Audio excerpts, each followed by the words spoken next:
Once upon a time, there were two little girls named Deb. One little girl grew up to be a preacher, while the other grew up to be a pagan, and they both grew up to be the very best of friends. Join the preacher and the pagan as they take a fresh look at Christianity, from the inside out and the outside in.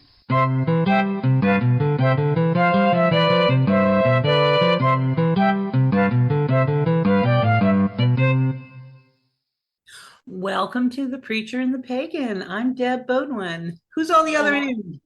I am Deb Suttard up here in Ottawa. Woohoo! Well, hello, my friend. Hey, how you doing?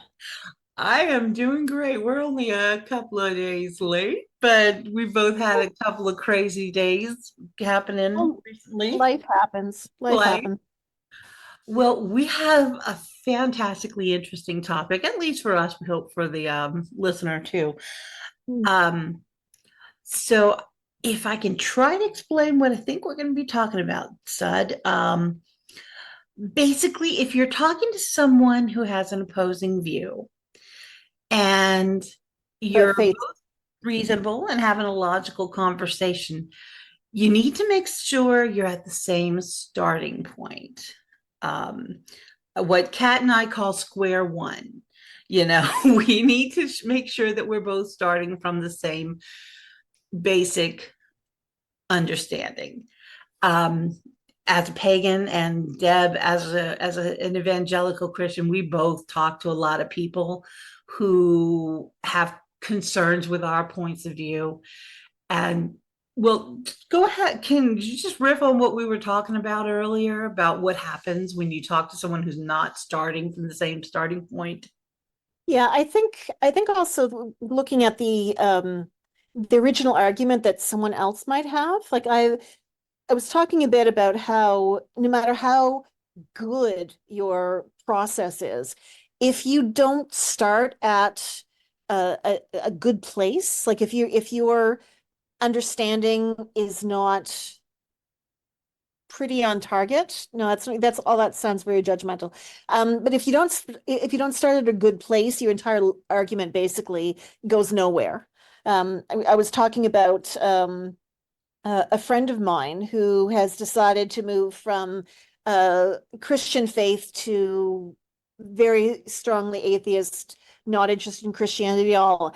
And that happens, believe me, a lot more than a lot of people realize. But he was basing his starting point on a God who is judgmental. And I was looking at him, it's like, I've talked to you for years. Where did that come from? Because that has never been part of our conversation of the faith. So if you're starting in a place that's not solid, no matter how good your argument is, it's going to be wrong. It's going to be false. You're not going to get to the place that you think you're getting at.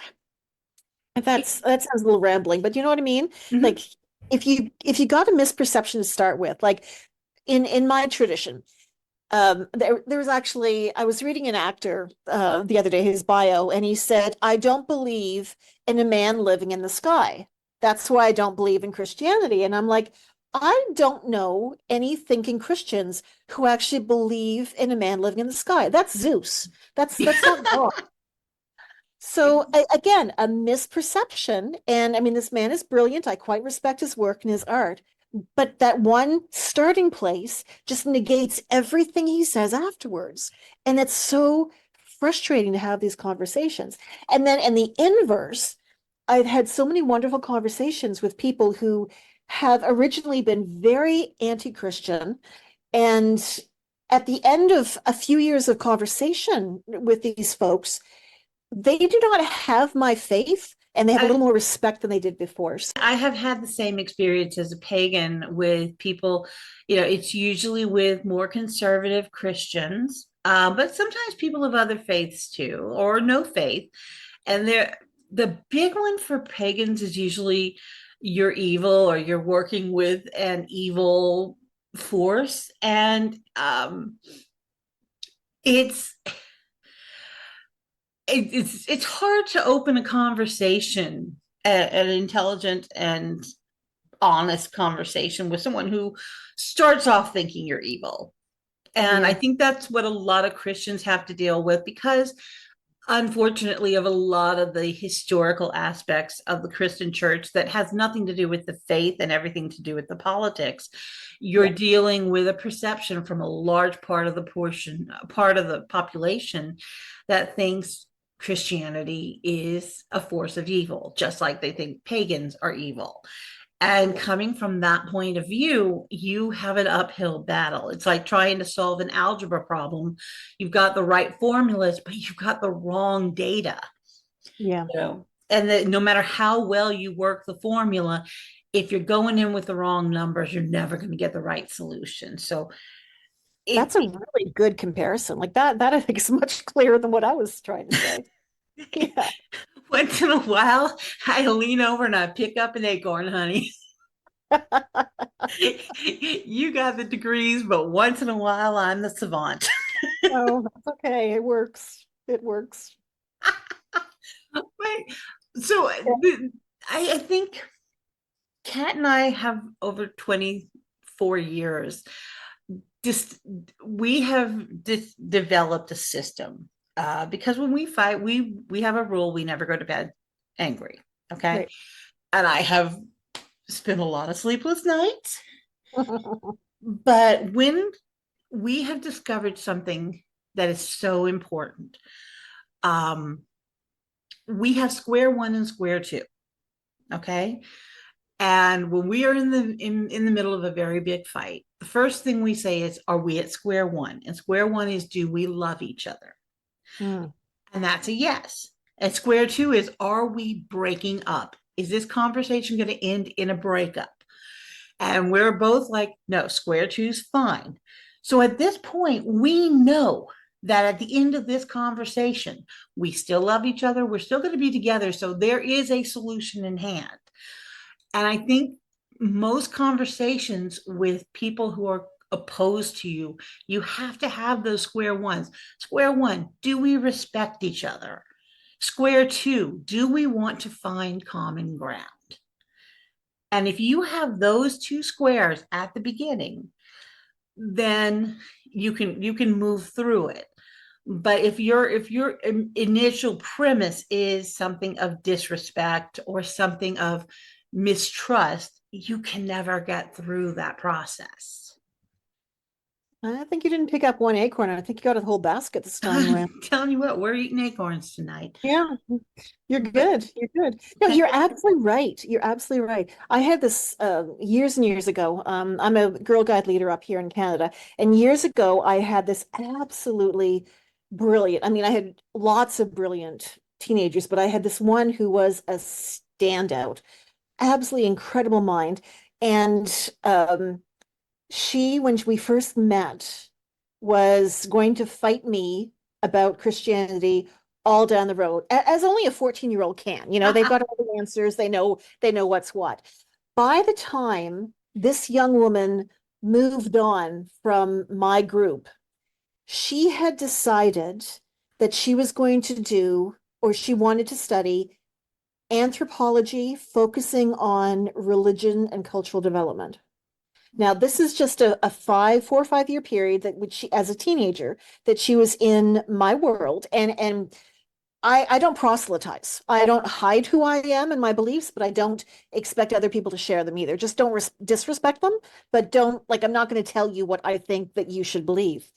But just in basic conversations, she was able to get to a point where, this is interesting. Still don't believe it, but let's have a conversation about that. And I think that journey is so, so vital. And yeah, you're talking about your square one and square two. If people are not willing to engage in that journey and hold out the possibility that, maybe my perception is wrong or needs to be adapted or adjusted, yeah, you're not going to have a really positive conversation at all.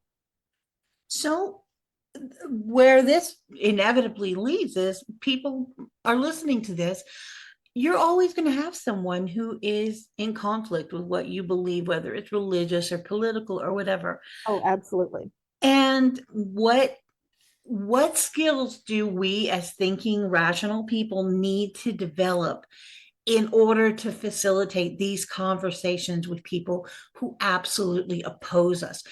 And not just from an intellectual, a lot of these oppositions are emotional. A lot of Yes. these come from fear or anger or hurt. People who have been injured or perceived an injury from you and the people like you, or your the group that you represent.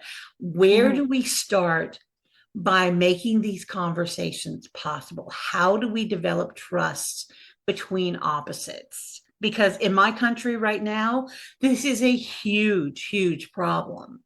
And I Yeah. am as guilty of it as anybody else. I don't want to talk to someone who's on the other side because I have convinced myself they are closed. They don't want to hear reason. They don't want to hear. And once you're starting at that point, the game is over. Hmm. How Yeah. do we get past that? Yeah. Up here, we don't have the starkness of that. The intensity of it. Yeah, we Canadians have this kind of polite antagonism. Um, well, I mean, there's a reason why a Canada Goose is kind of our symbol. Um, You know that little stuffed Canada goose you gave me a couple of years yeah, ago for Christmas? It is literally on my TV stand right now. And every once in a while, Kat and I will look at it and go, Canada goose, Canada goose. We love that goose because it's so appropriate. oh yeah, yeah, yeah. No, Canadians are very passive aggressive. Um, we don't have the open opposition. We've got a more subtle, hidden version of the Which can same be even thing. harder. It is, and then that's I've noticed a couple of people talk about Canadian racism is even harder to manage than American, because at least the Americans, you know where you stand. Canadians, you're never sure. Oh, Um, geez. as far as getting to your original question, what I've been taught in my experience of trying to express thoughts and kind of get people on the same page of things is you start with acknowledgement. Yeah. If a really crappy thing happened, it's got to be named and acknowledged. If you are taught something that is just absolutely inaccurate, it's got to be named and acknowledged. If you are in a position where you have witnessed things that you just cannot abide, it's got to be named and acknowledged. And I think so much of those conversations just don't go there. They want to Yeah. start at a place where someone is comfortable. And I mean, you and I've had enough conversations with enough people in our lifetimes that the best conversations do not start in comfortable places. No, no, that is true. And you and I have had many conversations like that because when I met you, as I've said many times on this podcast, I was horrified when you used the words evangelical Christian because I had had bad experiences with Mhm. evangelical Christians, and I happened to be living in the Bible Belt at that time, and I was surrounded by the worst of your kind. But I do not after claim 20 them. years, I know they aren't your kind Yeah. because it wasn't the evangelical Christianity that was causing the problem. It was the intolerance and the ignorance that was causing the problem. It just chose evangelical Christianity as its costume. Well, yeah, and that's part of the problem with words as well, is that the the progressive liberal side has given up trying to reform the word evangelical. Like I haven't personally, but most people who think like Mhm. I am do. And we've left that word, which is a completely Christian word. It's not part of the Roman or Greek or Hebrew peoples before that. We've left that word to a group of people who want to misuse it and turn it into something negative. Well, it's like what feminists and the LGBTQA plus community are doing. And I know those letters may change. This is an evergreen episode. So if that is not the correct term in 20 years or whenever you're listening to this, please forgive me. It is right now. But in Yep. those communities, yes, you are dealing with people who have been hurt. You're dealing with people who have had their own language, their own vocabulary turned against them, Mhm. and a lot of them are militantly fighting to take it back. Why do you hear feminists referring to themselves as bitches, Yeah. or you know homosexuals referring to themselves as queer or dyke or whatever. Mhm. It's almost like, you know what, I dare you to take this word from me. Yep. And it's good in a way, it's very, very good, but it's also a very antagonistic point of view. Yeah, it is. And I think that's getting back to our conversation originally, where when conversations start at a place where you're not both in agreement, so much of the situation setting has to be even just defining words, Yeah. how people are meaning different things. There's a long held saying within the progressive Christian community that once you hear an atheist explain what Christianity is, we don't believe it either. Yeah. That it's the perception has to be gently, not attacked, but gently kind of surrounded and picked apart. And then genuine conversation, I think, is more apt to happen. It might never, but it's definitely not going to when it's full frontal kind of challenge. Well, one of the things I do in my day job is problem resolution. And there are very, very good rules to how to turn a conversation into something that's from something that's adversarial into something that is productive. And almost every single one, and I've had supervisors tell me this, that the one thing that can't be taught and the one thing that is most crucial, you can have all the information you want, but if you don't have empathy, you have nothing. Mm. You have to find common ground with the person, and you have to both be on the same page that the end goal is not to just fight or to win a fight, but the end goal is to find a solution. And if you can get onto those pages, one, like you said, you are talking with the same vocabulary, because that's a huge problem. That's putting bad numbers into the formula. Yep. And you both have decided that you are open to an understanding. There's really not a lot you can't solve. Yeah, it just takes time. And sometimes the solution is there's no solution. But if there's no solution, but you're no longer fighting each other and you're no longer trying to tear each other down, then that's a solution in itself. Because there are a lot of things that you and I agree on. There are some things that we will never agree on theologically. Mhm. But if you can find the common ground, if you can find the things that you do agree on, the things that matter to both of you that truly matter, then the difference is they have a lot of the steam pulled out of them. The differences aren't as destructive as they were before. Yeah, and I mean, you talk about your conversations with your wife. I've got the conversations with my four kids. Mhm. That's how I taught them to have a discussion. And I did not witness my kids growing up ever really fighting. The two of them came close once, mind you, the two that had my personality, but two of them came close once, and it did not get physical at all. They got a little too close physically, but they did not get physical.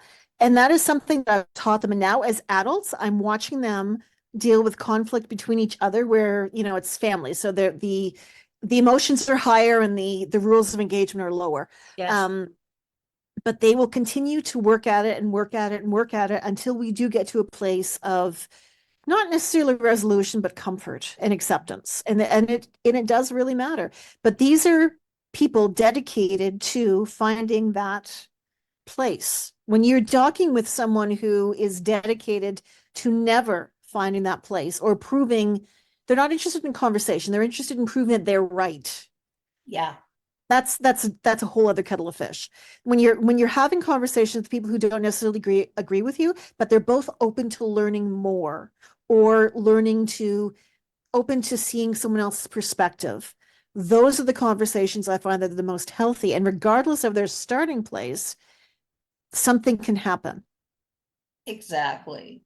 And one thing I've learned in the conflict resolution that I do in my job is sometimes people don't want a solution.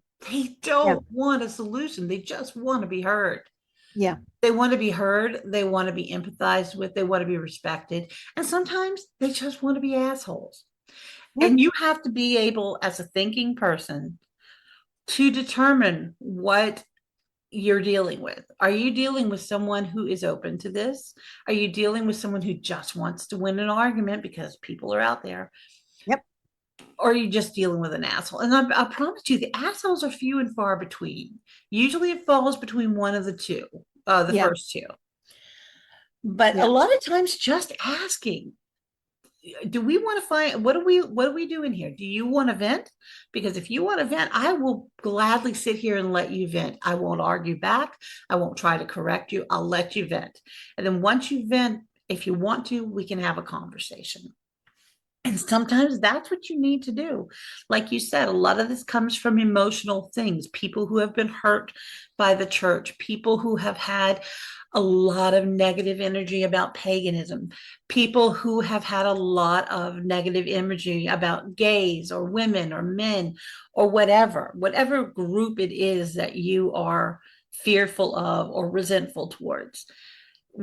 A lot of times you have to unpack that negativity before you can even start to have the conversation, as you said before. Yeah, that is absolutely true. I actually lost a friend on social media. I think I've lost them. Hadn't really gone looking not that long ago because they had made some kind of comment. They've been spreading a whole lot of stuff that I didn't agree with, but whatever. But as soon as they started talking about women are lying about sexual assault, I'm like, I have to say something. So then they got really irate that I actually said something out loud on their page. And I have a two response policy on social media. If I'm going to have a really good deep conversation with someone, it's going to be in person, like over. It's going to be private either message, physically face to face, or over Zoom or something where you can actually hear each other's voice and inflection. It's not going to be on a written form on social media. I have a 2-comment policy, and the second comment is only if I need to clarify. But this person would not let it go that I didn't agree with them. The force behind it seemed to be they had to make me see things their way. And it's not that I didn't see things their way. I didn't agree. Most of it I would let go, but do not even come at me with women lying about sexual assault. That's a non-starter with me. Yeah. And yeah, I mean, there's certain places that I don't know what's the phrase, a hill to die on, I guess it is. When we are having conversations, there are certain no-fly zones. There's certain places that we cannot go. And I think part of having those conversations is to be sensitive to hear when those arise. Yeah. And if I can make a comment about that particular issue, let's just change the terminology, okay? Sexual assault. Let's say people lie about a bomb being placed in your building. Are you just going to say, oh, people always lie about that and stay there and not respond to it? No, you're going to work from the assumption that that could be true. And then you're going to diffuse it. And if it's a lie, then you find that out with your due diligence. But you never start from, it's a lie, so I won't do anything. Yeah. I mean, you wouldn't do it if somebody said they put a bomb in your house, would you? No, you would get the hell out of there and call in specialists and try to diffuse the situation. So why is it that someone's physical safety and psychological and spiritual safety is not as important as a bomb in your house? It's the same freaking thing. But that's another conversation for another day. Because yeah, you know, all of these conversations get woven into each other anyway. They're all linked. Absolutely. But it in hard conversations, the reason they're hard is because, well, I mean, you're not going to find neat, clean solutions. And people have so much going on in their lives. And you and I, we had a conversation before this podcast started, and We both have so much crazy going on in our lives right now. It's exhausting. It's exhausting. And they don't have the bandwidth for these deep conversations all the time. I understand that. Yeah. But when it's someone in your family, when it's someone you work with, when it's someone that the relationship or the conversation is important, sometimes you have to just get out of your damn comfort zone. Sometimes you have to get past this idea that there has to be an easy solution, because we live in the real world, y'all. There's not always a solution, and if there's a solution, it isn't always easy, and it isn't always cut and dry, and you're not always going to get everything you want out of a conversation. You have to be a grown-up, and you have to accept the fact that sometimes you're going to have to walk away. Sometimes you're going to have to just let the other person have something, even if you don't agree with it, because that's the beginning of compromise. And compromise is one of those words like evangelical and gay that we have to take back, because compromise is not a dirty word. Compromise is what keeps us alive. In my Christian nerd circles, we refer to that as doing theology. Okay. Is Can you expand? Yeah, it's the theology is not static. Theology can be political. Theology can be historical. Theology can be Marxist. It can be liberational. It can be feminist. It can be any umbrella. But the conversation, the process of conversation is doing theology. Yes. It's moving from the starting place, which may be the same place, maybe not, to develop something richer and deeper than we start with. I think People think theology is static and that it's set, but it never, it's an ongoing conversation. and that is one of those big square one problems, it's like, honestly, if you come from the point of view, and this is one of the things that I know as Christians you have a huge problem with the more conservative or reactionary aspects, is they think it's written in stone just because the Ten Commandments were written in stone. Well, nothing is written in stone. Uh-huh. Yeah, as the story is. Yeah.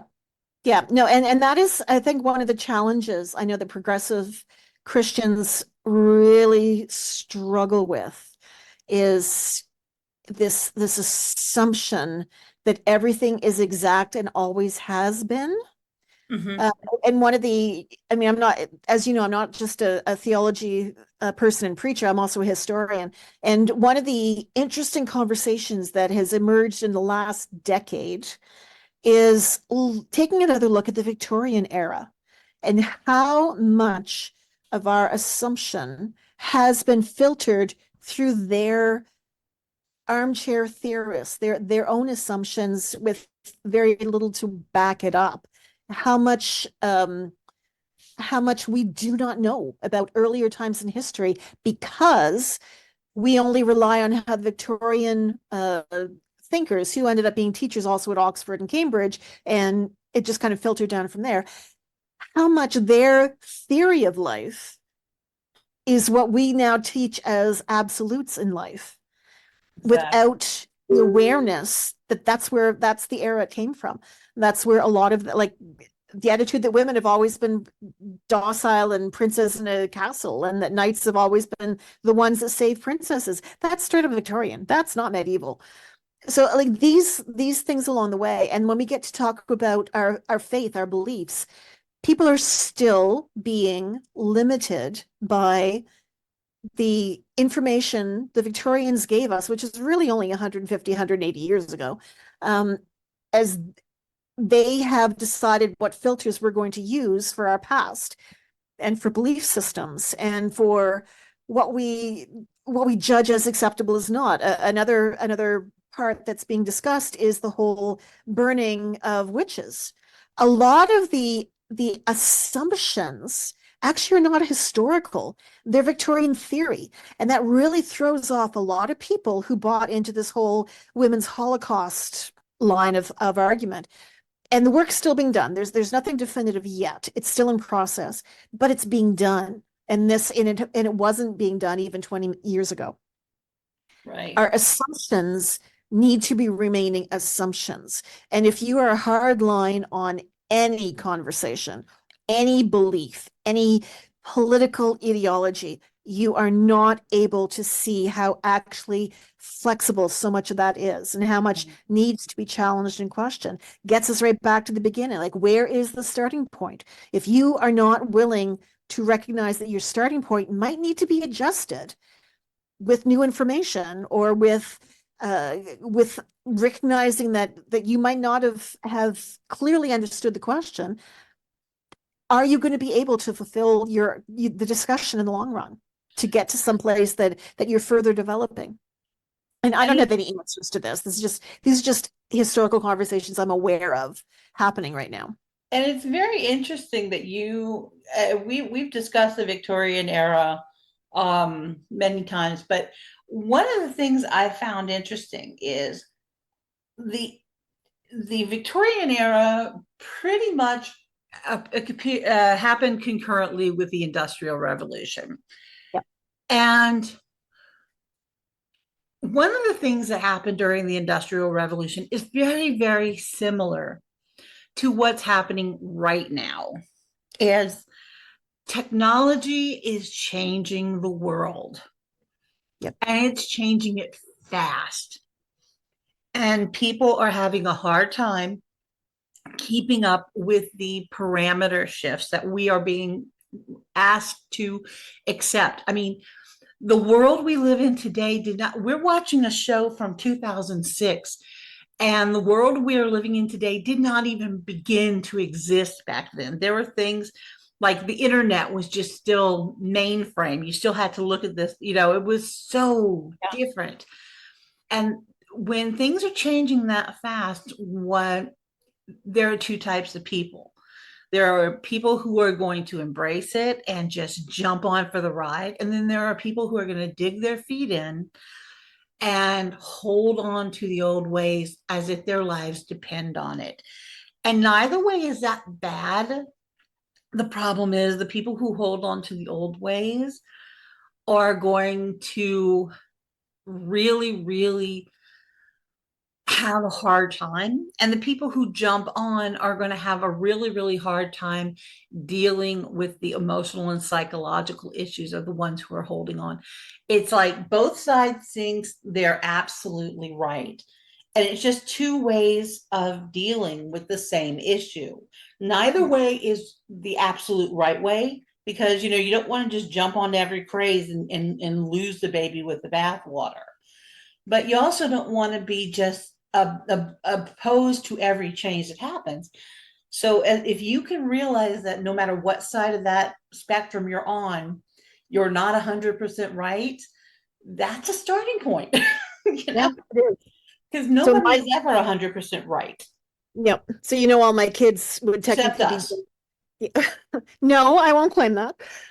You can claim it. My kids are all Gen Z, and one of the things that they have said more than once is that back in the day, i.e., when you and I were born, a generation was 20, 25 years. Then it became 30 years. They said now generations are like 8 years. Yeah. That's how fast everything is moving. Yes. And it's hard, especially, and I think of people like my mom's age, or even people my sister's age. I've got a sister who was born in 61, and I can only imagine, because how hard it is for her. I was born 6 years later. I'm kind of an odd duck, but I see people my own age who are, no, I was born 5 years later, but I see people my own age who are struggling with this. Mm-hmm. And it's gotten to the point where you just see us falling into our slots. And I don't know if maybe, I wonder if this is the first time in history where this is so obvious. People are falling into these slots. Maybe the American Civil War was one of them in my history.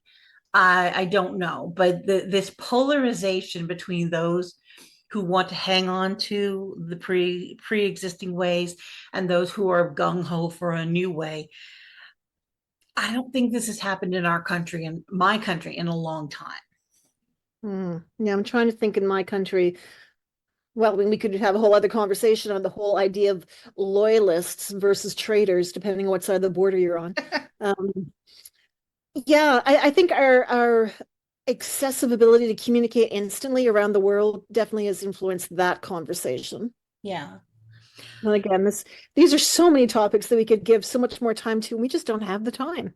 Yeah, we have less than 5 minutes left on this podcast, so but no, it's the thing is, the good news is we're illustrating exactly what we're saying.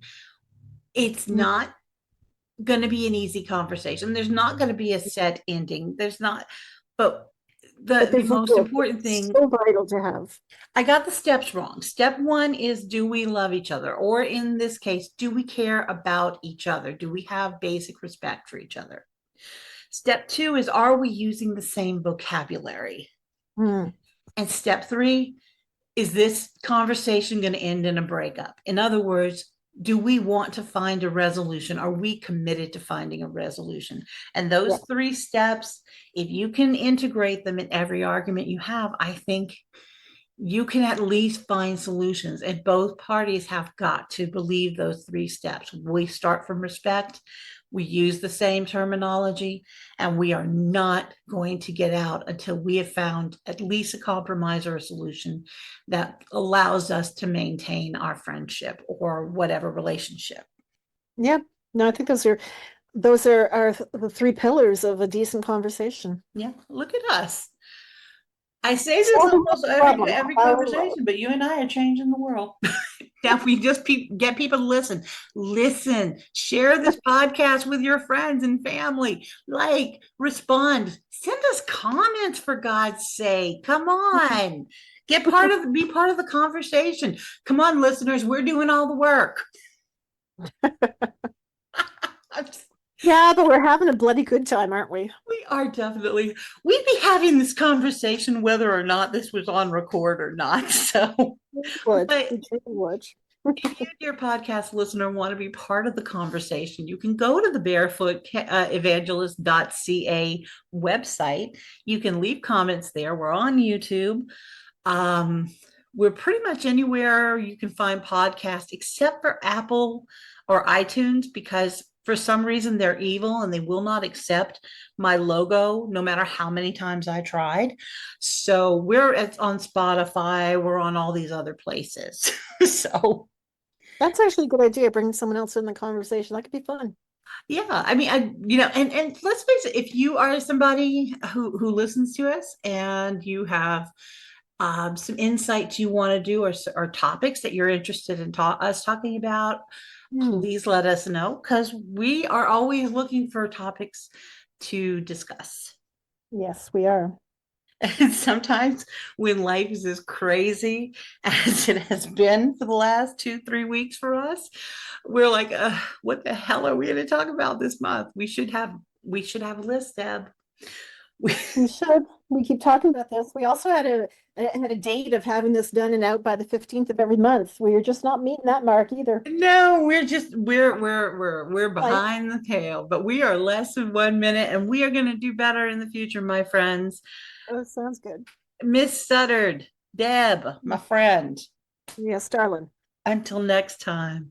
Absolutely. You take care too, sweetheart. Thank you. And you're listening to The Preacher and the Pagan. Thank you so much for joining us. Yeah.